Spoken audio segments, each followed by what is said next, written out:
राज्यातील सर्वसामान्य महिलांना विकासाच्या प्रवाहात आणण्याबरोबरच आर्थिक स्थैर्य मिळवून देण्यासाठी महायुती सरकारमधील मुख्यमंत्री एकनाथ शिंदे, उपमुख्यमंत्री देवेंद्र फडणवीस, उपमुख्यमंत्री अजितदादा पवार यांच्या नेतृत्वाखाली सरकारने मुख्यमंत्री लाडकी बहीण योजना जाहीर केली आहे। दिलेल्या वचनाप्रमाणे महिलांच्या खात्यात रक्षाबंधनापूर्वी 3,000 रुपये जमा होण्यास सुरुवात झाली आहे।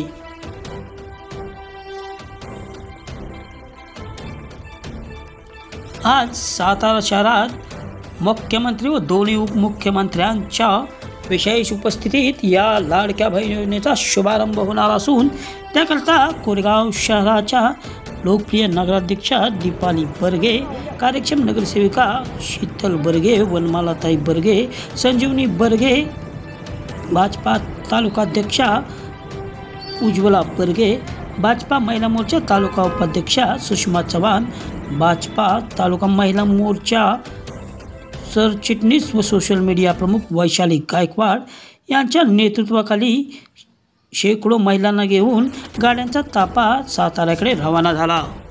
नगराध्यक्ष तथा सर्व नगरसेविका व भाजपा महिला मोर्चाच्या सर्व पदाधिकाऱ्यांनी कडी मेहनत घेत लाडक्या बहीण योजनेसाठी घरोघरी जाऊन महिलांचे फॉर्म भरून घेतले होते।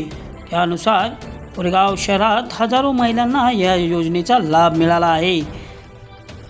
या कामी त्यांना माजी नगरसेवक महेश बर्गे, माजी नगरसेवक सचिन भैया बर्गे, कार्यक्षम नगरसेवक सागरभाऊ विरकर, शहराध्यक्ष दीपक फाळके, माजी नगरसेवक निवास मिरुकर, लखन पवार, बापू जाधव यांची मदत मिळाली।